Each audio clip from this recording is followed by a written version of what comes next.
Today on CxOTalk, we are exploring the world of marketing at scale, customer experience, digital transformation, 5G, and the Internet of Things. And we're talking with Mo Katibeh, who is the President and Chief Marketing Officer of AT&T Business. Mo, how are you? And welcome to CxOTalk.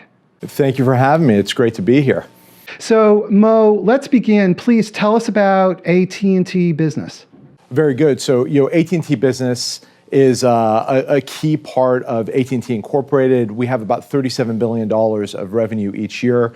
We're fortunate to serve effectively all of the Fortune 1000, and then we provide 3 million business customers with smart edge-to-edge solutions.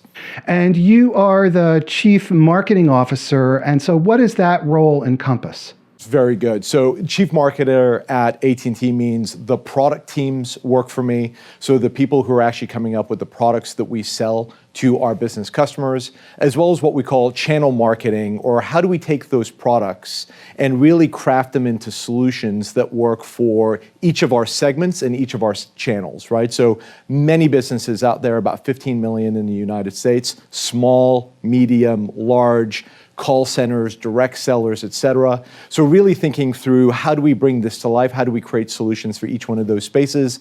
As well as then all of the traditional marketing functions like advertising, branding. And in fact, this week, over the last couple of days, as part of the Masters, we launched our brand new advertising campaign. You are responsible for the product. That's pretty unusual. And I find that fascinating because it means that customers are closely aligned to product development. That's exactly right. So, when we talk about the Chief Marketing Officer at AT&T Business, it's really the old definition of CMO, the 4 Ps, right? So it's the product, the place, promotion, price. I'm very fortunate to be able to do all of those things. And then to your point, the customers are at the heart of it. So we spend a lot of time each year really talking to customers across each one of our segments, looking at what's happening across the different industries that we're serving to make sure that as we're developing new products, as we're enhancing our existing products, we're really meeting the needs of our customers and our markets. Mo, the telecom industry has undergone such dramatic change. What are the implications of that change for how you think about marketing? Well, when you think about this over the course of the last couple of years, it's become a little bit of a buzzword, digital transformation inside of business. Every single industry is in the middle of a digital transformation, bit of a buzzword, but there's just amazing new technologies that are coming to bear that allow business customers to really think through, how do I continue improving my operations? How do I drive new revenue? How do I create new experiences for my employees and my new customers? Blurring the physical and the digital. It's all driven by technology. So as a marketeer, the way that we've really thought about this is every industry is really in a different place. And so we need to make sure that we're able to come to the market, talk to our customers, using language and bringing them solutions that really matter to them. So a couple of years ago, what we did is we actually fundamentally reorganized both of our marketing teams as well as our sales teams to focus on key industries: retail, finance, healthcare, manufacturing, the public space. And then what we were able to do was really train all of our folks on what was happening in each one of those industries, and then bring our products and solution them in a way that met the digital transformation needs of each of those verticals of each one of those industries. And it really lets you have a little bit of a different conversation. Every single day you can send out the news on what's happening inside of finance, what's happening inside of retail, et cetera, and really keep everyone up to date. As well as then be able to sit down with a customer, talk to them about what other companies inside of their industry are doing, what solutions they're using, and how it's driving outcomes that's specific to them. The way I think about this simply is, I'm sure you do, I get hundreds of emails a day from someone who's trying to sell me a product. And a lot of times it's very broad and vague on what that product's going to do. It's not really tailored to my needs as a marketing professional. When someone comes and talks to me about a solution that truly meets a need that I have in my role, right, in my industry, then I'm much more likely to engage with them, to potentially try and buy that solution. And that's really what we're trying to do as part of this digital transformation journey for our customers.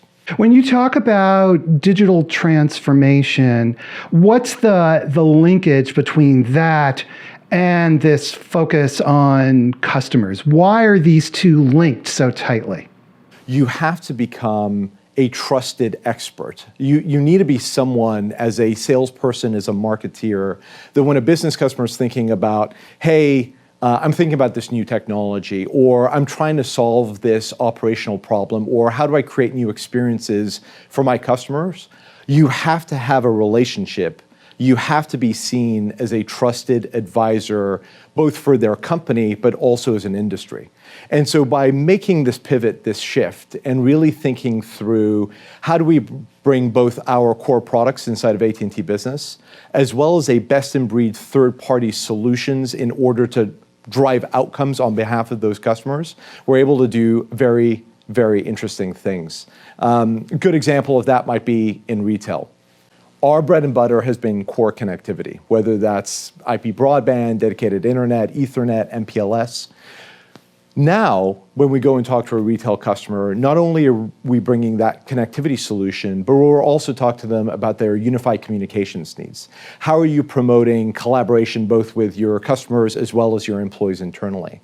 How are you thinking about getting your data into your cloud instances, right? Secure connectivity into the cloud.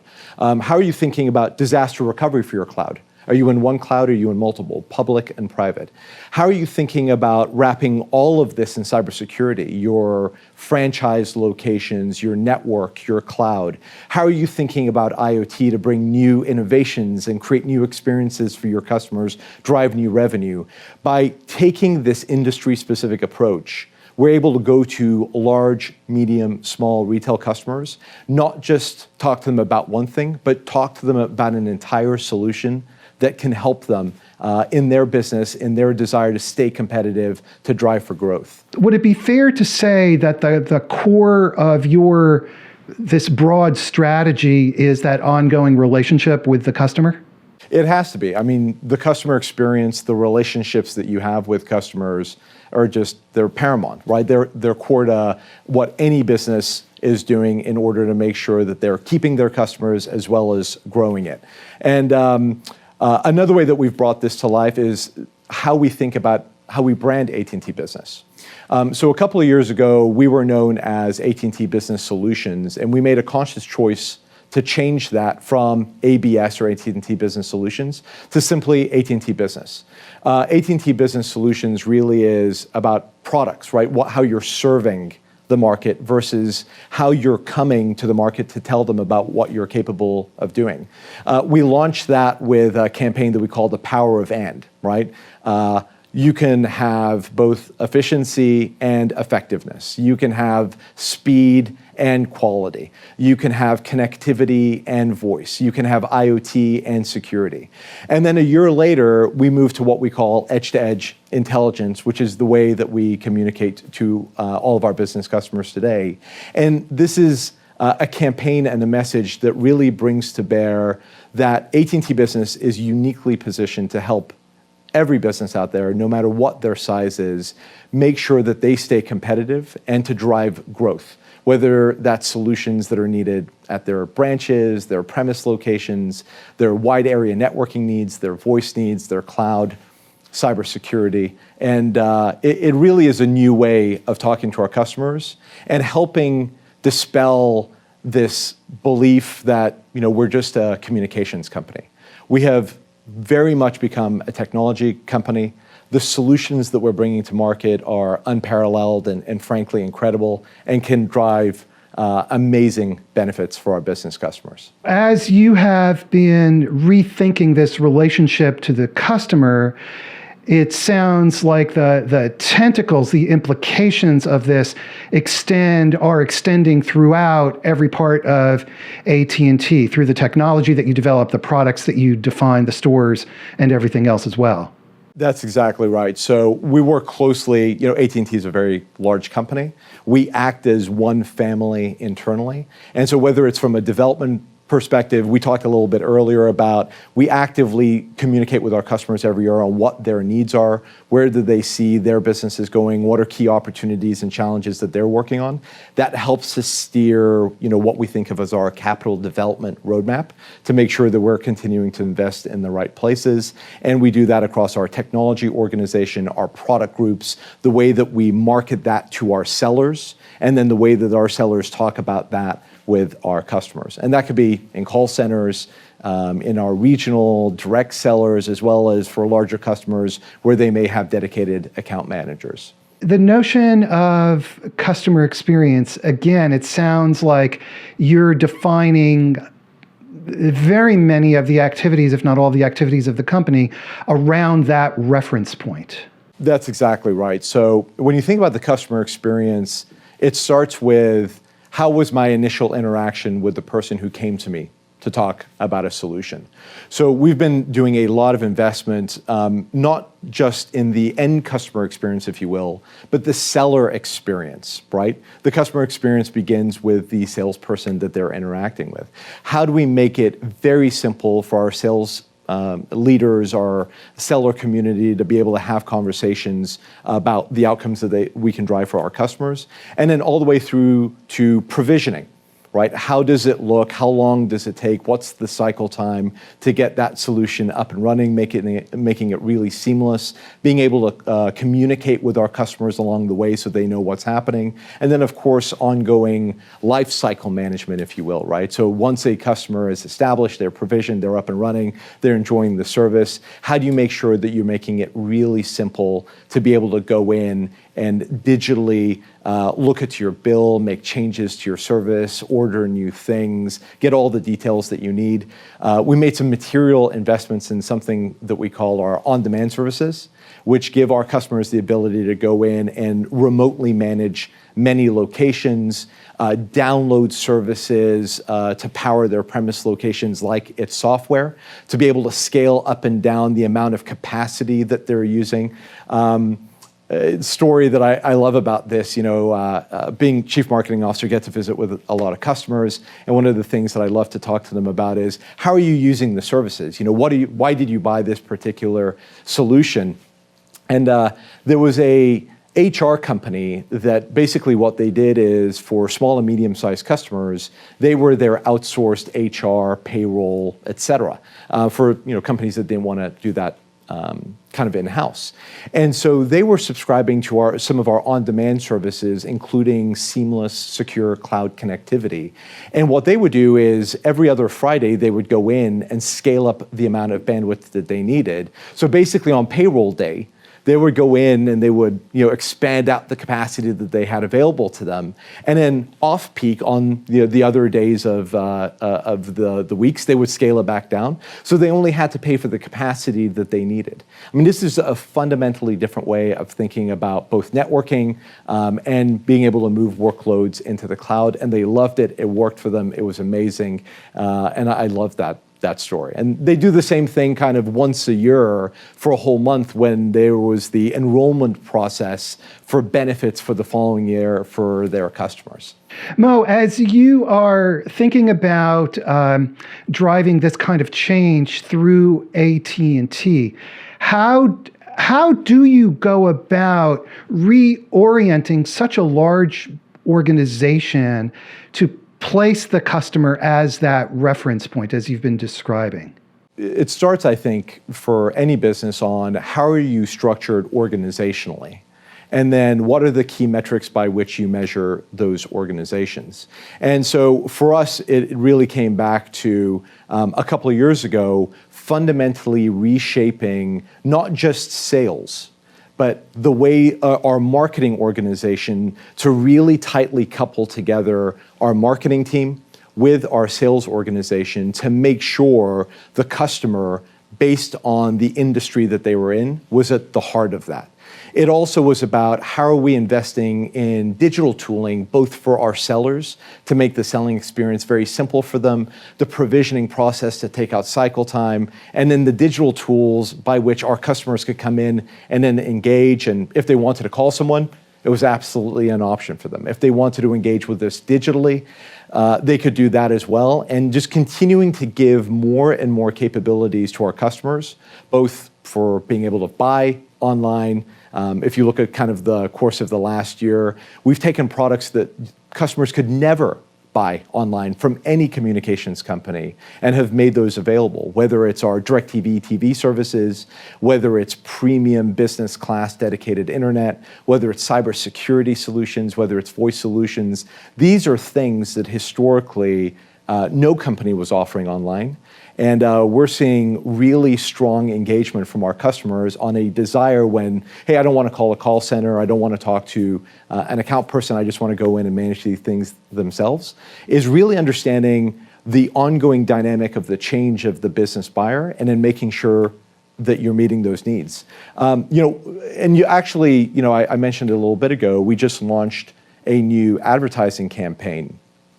And that campaign really speaks to this as well, which is the business decision maker, the technical decision maker, the buyer is getting younger every single year.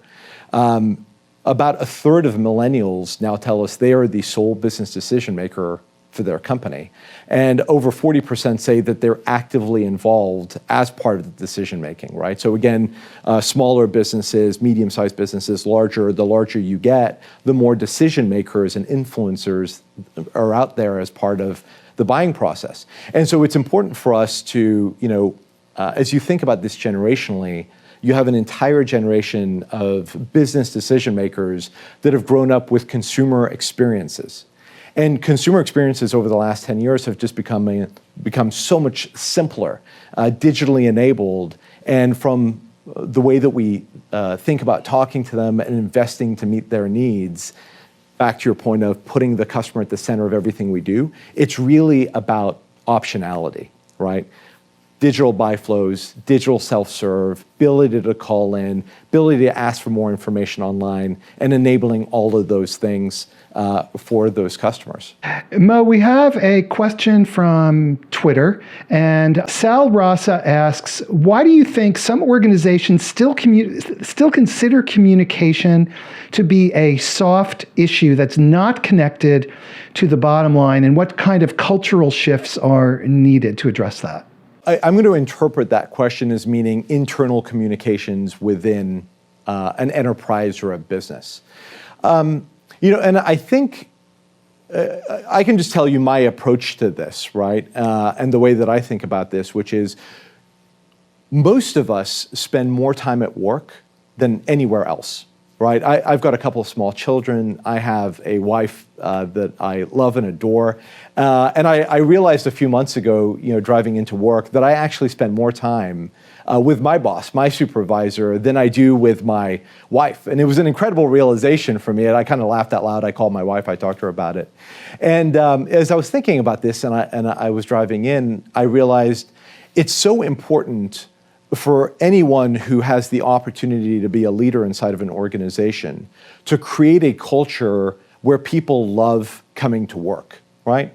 And that's really been my approach within my organization of how do you create a culture of flexibility, of leaders that are actively leaning in to understand what's happening inside of their organization, to whether it's small things or large things, really creating the culture that they want to be a part of. And for me, communication becomes an absolutely key part of that every single day, right? I used to have a mentor, a boss I used to work for, and he's like, if something's really important, you can't say it one time, you can't say it two times. People will start really paying attention after about the sixth time that you've said it. So just continuing to communicate within your organization, to me, it's not just something that has to be soft. It's something that everyone has to actively think through. How do I create the culture I want to be a part of? How do I make sure that I'm creating a culture where people wake up every day and they're like, like, I want to go to work, right? I love the mission that I'm a part of. I understand my contribution to that mission. And you have to continue to stay in front of your teams, your peers, your supervisor, if you're fortunate enough to have people in your organization that work for you, them, and just continue to communicate the same message over and over again and be visible every single day. I want to again remind everybody we're speaking with Mo Katibeh, who is the CMO at AT&T Business. Mo, we've been speaking about customer experience and how central that is to AT&T and to what you're trying to do. Let's talk about 5G and why is that so important? I love 5G. I mean, at the heart of this question is, I fundamentally believe that 5G, coupled with technologies that are really coming to life at the same time as 5G, like edge computing, like IoT, like machine learning and AI, will fundamentally transform our society over the next 10 years. And before I look forward, let me just take a minute and look back, right? I mentioned a few minutes ago, I've got 2 young kids. I've got an 8-year-old son. And a couple of months ago, I was chatting with him, and he was playing on his smartphone, and it was an iPhone. And he made a comment about how much he loved it, and it was what an amazing device it was. And I told him, hey, did you know that the first time that the iPhone came out was just 11 years ago? All right, it was a few months ago. And he was all shocked, and he looked at me and he was like, what did you watch your videos on? What did you play your games on when you were a kid if you didn't have an iPhone? And it made me just step back and think, the things that have come out in the last 10 years, LTE allowed for the mobilization of the American worker. It created the application ecosystem. It created the gig economy. All these things that we just kind of take for granted and they're part of our everyday lives. Arguably, most people wouldn't have been able to even imagine those things 10 years ago. So when you kind of play that forward and you think about the next 10 years, my crystal ball's as good as anyone. I wouldn't pretend to know every single innovation that's going to come out from this technology. But what I do know is it will be extraordinary. And kind of playing forward this example, when you think about some of the fundamental differences of 5G relative to LTE, people understand, hey, this thing is going to get a lot faster. So just massive speed. And hey, I'm going to get a lot more throughput. So just extraordinary capacity, right? 1 gig plus speeds will be available mobily. And then the third thing, which I don't think that many people fundamentally understand yet, and it's really going to come to life over the course of the next year, is latency. Like truly incredible low latency. And I was having a conversation. They were like, what is this latency thing, right? So when you think about, you're on a device and you go out and you start streaming or music or downloading a video or surfing the web or what have you, you're sending a signal out to a place where that video or that music or that web page is, and then it comes back and it starts loading on your mobile device. Latency is the amount of time that it takes for that signal to go, it come back, and the thing to start. And in today's world, that's kind of over 100 milliseconds. With 5G, we're going to get into the sub 20 millisecond range, and in many cases, sub 10 millisecond. And why this matters is the way that our brains work. Scientists believe that we process reality at about 8, 9, 10 milliseconds. And so once you have a network that is able to deliver latency at that level, it's effectively at the same speed, at the same latency at which you're processing the world around you. And the innovation that can come from that will be unparalleled. The other key thing that will fundamentally change is when you think about Wi-Fi today, you can connect kind of hundreds of things to that. In LTE, you get into the thousands of things per square mile. And with 5G, you get into the millions of things. So again, when we think about IoT is going from millions of connections today, hundreds of millions of connections, to most forecasters believe that will go into the billions. It will be driven by the advent and the deployment of the 5G networks. And again, how will it fundamentally change society? These things come over time, but I'll give you one example. Today on the AT&T network, we have, at the end of fourth quarter of 18, 51 million connected devices. By far the most connected devices on any network in the United States. And for the last couple of quarters before the end of the year, we were averaging about 1 million new connected things every single month. It's extraordinary. And already we're seeing amazing use cases come out of that. As an example, the first connected prosthetic limb is on the AT&T network. What does this mean? This means that medical professionals can now, with appropriate consent from people with prosthetic limbs that are using this technology, collect data. So instead of just being able to see how someone is using it in a clinical environment, they can get significantly more data on how it's being used in everyday life, learn from that, which will then help create the next generation of prosthetic limbs. Connected assets. We made an announcement, Red Bull is connecting up to 1 million coolers all around the world on the AT&T network using our IoT devices.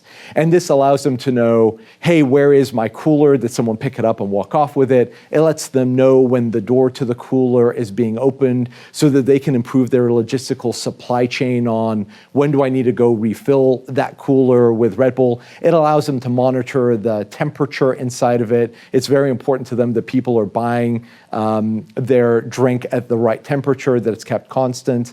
Another one is a Samsung Smart Thing. Allows you to basically, it's kind of like a 1-inch white square, and you can put it on anything, in anything, and it lets you know where it is every 10 minutes, every 15 minutes, every hour, or kind of as you pull the data. Well, back to 5G and IoT. My son, again, he's 8. He likes to ride his bicycle, but he's kind of nervous about, going around the neighborhood. And so I've been taking this connected smart thing, and I give it to him to put in his pocket, and then he rides around the neighborhood, and I can literally in real time today monitor him on my phone. We're already working with bicycle manufacturers to literally put the same technology inside of the bicycle. So instead of needing a separate thing, the bicycle will be tracked. Over the course of the coming years, we're already deploying smart cities, smart traffic lights, connectivity inside of vehicles. You will have this shift of autonomous vehicles that talk to the stoplights, that talk to the bicycles, and truly drive a connected society that will fundamentally change the way we live. And pick a number of years, whether it's 5 years or 8 years or 10 years from now, that will be the new norm. People will wonder, how did I ever live without this in the past? But it's all being enabled by 5G. And that's just one example. How does a company like AT&T position itself to take advantage, to envision the future? Obviously, you're developing technology. Right. But given that technology, you're in a way in the same boat as the rest of us, trying to think of those applications and think about innovation and where it's going to be in the future so that you can take advantage of it. Exactly. So, a part of this goes back to talking to customers, business customers, what are they doing? Talking to consumers and looking at trends that's happening in the world and where that's going. And what I love about being, CMO of AT&T Business is that literally every consumer outcome, every consumer benefit product is made by a business. And so when we talk to businesses and we partner with businesses, we get to think through how to create that next generation of business to consumer outcomes. And frankly, if you go look at all the announcements that we've made around business and 5G, all of them in some way have tied some incredible consumer benefit into what we're doing with a business. A great example of this is we're working with one of the leading hospice providers, the leading hospice provider in America, a company called VITAS. And we're doing some 5G trials with them, starting in California, started a little bit earlier this year. And what VITAS does is they help hospice patients, right? People who are approaching end of life. It's an incredibly human moment. It's something that, all of us will go through with friends, with family, with ourselves. And as you're approaching that point in your life, you really want to have the best possible experience you can. So what VITAS does is really pain mitigation, pain management, whether that's in a hospital location or in a patient's home. And they wanted to understand, how could 5G be used to really help the people who are going through that time in their lives? And one of the interesting findings was you can shift away from using opioids if you're able to use augmented reality and virtual reality as an alternative to the opioid, right? So the trials we're doing with them is things like, can you use VR to help someone go back to the place that they grew up, right? Can you help them go on an experience that they never had, like go to Peru and Machu Picchu, go visit the Eiffel Tower, or something as simple as virtually be having dinner with your family if you're in a location, in a bed or at home, and you're eating, but using VR, you're able to have dinner with your family who's hundreds or thousands of miles away, seeing your children and your grandchildren. And this is a really amazing human outcome, but it's driven through 5G and businesses and working with businesses every single day. Part of what we do and what we love and what we're humbled by is thinking through how the world will change by using the technology that we're bringing to the market. Again, I keep coming back to this. Your reference point, you have a very disciplined way of thinking about the products and the services, 5G, all the other things that you've been describing, through the lens of how do we enable this better customer experience in whatever vertical domain it happens to be. I think all of us, at the end of the day, we don't buy products, right? We buy outcomes. I buy a car because I want to be able to get from my house to my work. I buy some trip or vacation because I want to be able to spend time with my family and do something amazing and give them a new experience. Business customers are no different, right? They're not buying products. They want an outcome for their business. How will this help me better compete? How will this allow my employees to communicate in a new way and collaborate in a new way to drive some outcome, become more effective, enjoy coming to work more, while at the same time creating new products that drive new revenue for me? And so anytime, to your point, we're talking to a business customer, we're not talking about our products. We're talking about the outcomes that we can drive for them, whether that's helping them become more efficient, creating new revenues, creating new experiences, blurring what's happening in the world of digital and physical. And I appreciate you recognizing that. It is I think it evolves past being a disciplined approach, and it just becomes the culture that we've built internally in how we approach this. So this notion of cultural mindset, in a way that you're getting right to the heart of the real challenge of digital transformation, is getting everybody on the same page. So it's not a playbook, but it's just how we operate, how we always think. Exactly right. So, and as I mentioned, the way we really approach this is by industry, because each industry and their customers, whether they're other businesses or consumers, really is at a different place, right, relative to their digital transformation.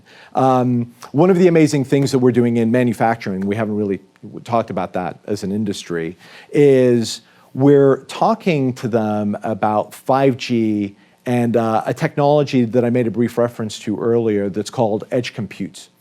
So again, manufacturers are interested in, how do I ensure that I minimize defects? How do I make sure that I keep my production lines up? how do I ensure that I am keeping my workers as safe as possible? And one of the things that we're doing with Samsung Austin Semiconductor, global technology company, was really interested in how they could use 5G and edge compute to learn about the power of this technology. And they're setting up a 5G innovation zone in Austin, Texas to learn. We're doing it with them. We announced this some number of months ago in the fall. And first and foremost, it was about, hey, if I deploy 5G, and I deploy edge compute, think of that as a local cloud instance that's at my business location. Can I drive new outcomes using sub 10 millisecond latency? And it really started with, how do I keep my workers safer? Can I deploy sensors that will detect things that perhaps even a human being can't detect with our five senses? Do it in near real time, and then, as needed, direct employees to leave the premise. Is there a way for me to monitor the output of my plant using cameras, videos, where someone who's doing quality inspection literally wouldn't be able to look at that and detect that there's a defect, but by using cameras with sub 10 millisecond, high capacity, low latency, takes a picture, compares that using machine learning and AI to what perfection should be. And if immediately a defect is spotted, we can shut down the production line and save significant amounts of money. And really, again, it comes back to outcomes. How can you talk to business customers about what's important to them, and then the technology simply becomes a way of driving the outcome versus that you're trying to sell a product. You have a very deep relationship with these customers where it sounds like you're combining an understanding taken from them, co-creating, co-inventing, co-innovating their needs with your understanding of the technology and how the pieces of the technology can fit together in novel ways and where it's all going. It sounds like that's the game you're playing. I shouldn't call it a game. That's your focus. That's absolutely our focus. We are a few years ago, we actually, to the point you're making, we set up what we call foundries or innovation labs. And they're scattered across the United States and they're scattered across the world. And each one of our innovation labs or foundries has a specific focus. So there's a healthcare one in Houston today.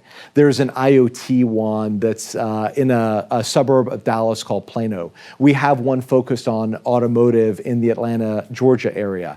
And to your point, one of the amazing things that we can do is we'll invite business customers in to literally to co-create, to think out loud.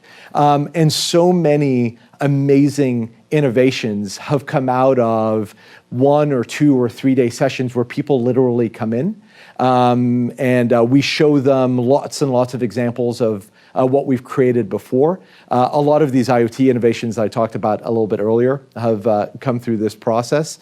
And then we can even fabricate examples, mock up what this could look like so that they can go play with them operationally in real time after these sessions. You know, I think one of my favorite examples of this was a company came in and they had a lot of distributed assets across America. A lot of them were in rural areas, and they wanted to be able to service them more effectively, as well as monitor these assets. And the way that they had approached it historically was literally someone had to go, look at gauges on tanks, if you will. And so they came into our foundry, and in a couple of days, as we thought through the opportunity there, we were able to help them by saying, hey, look, there's off-the-shelf technology that together we can create something for you that we think will fundamentally change the way you operate. Take a little bendy straw. You can attach that to a tank.